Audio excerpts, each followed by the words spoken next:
వేములవాడలో కాంగ్రెస్ జెండా ఎగురవేస్తామన్నారు ప్రభుత్వ ఎమ్మెల్యే ఆది శ్రీనివాస్. రాష్ట్రంలో మెజారిటీ మున్సిపల్ పీఠాలను కైవసం చేసుకుంటామని ధీమా వ్యక్తం చేశారు. వేములవాడ పట్టణంలో ఇంటింటి ప్రచారం చేశారు. షాత్రాజ్పల్లిలో ఎన్నికల ప్రచారంలో భాగంగా హోటల్లో మిర్చి బజ్జీలు వేశారు ఆది శ్రీనివాస్. 10 ఏళ్లు అధికారంలో ఉన్న కేటీఆర్ వేములవాడను పట్టించుకోలేదన్నారు. మేము వచ్చిన తర్వాత అభివృద్ధి చేస్తున్నామని చెప్పారు. 12 ఏళ్లు అధికారంలో ఉన్న బండి సంజయ్ వేములవాడ రాజన్న ఆలయానికి కేంద్రం నుంచి నయా పైసా కూడా తేలేదన్నారు ఆది శ్రీనివాస్. అందరికీ 6 లక్షలు ఇచ్చిన 56 కులాలకు 57 ఇస్తా 6 లక్షలకు వెనక్కిపోయేది లేదు. ఎన్ని కులాలుంటే అన్ని కులాలను ప్రభుత్వంలో భాగస్వామ్యం చేద్దామనే నేను ముందుకు పోతున్న తరుణంలో మధ్య తరగతి భావాజాలం ఉన్నవాడి చేతిలో పదవి ఉంటే మధ్య తరగతి ప్రజలందరికీ లాభం. పేదోడి చేతిలో అధికారం ఉంటే పేదోళ్ళందరికీ లాభం. ఇప్పుడు అదే జరుగుతుంది.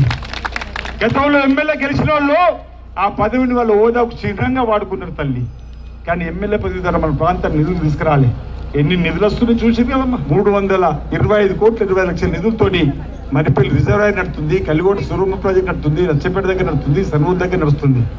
ఈరోజు అనేక కార్యక్రమాలు ఇంచుమించు 1,000 కోట్ల రూపాయలతో ఈ ప్రాంతాన్ని అభివృద్ధి పద్ధతుల్లో తీసుకొని పోతున్నటువంటి సందర్భం దయచేసి గమనించబడే సందర్భంగా మీకు కోరుతూ ఈరోజు 24 వార్డు 11 వార్డు అభివృద్ధి పద్ధతుల్లో తీసుకొని పోయే బాధ్యత నేను తీసుకుంటాను చెప్తా ఉన్నా.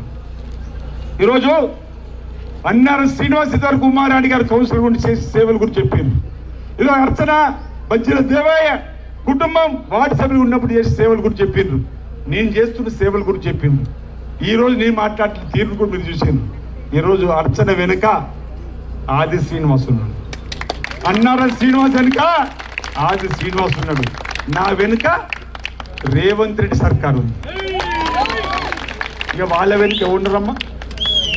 వాళ్ళు పోటీ చేసే వాళ్ళు ఉన్నారు ఇక్కడ 11, 24. వాళ్ళ వెనుక ఎవరున్నారు?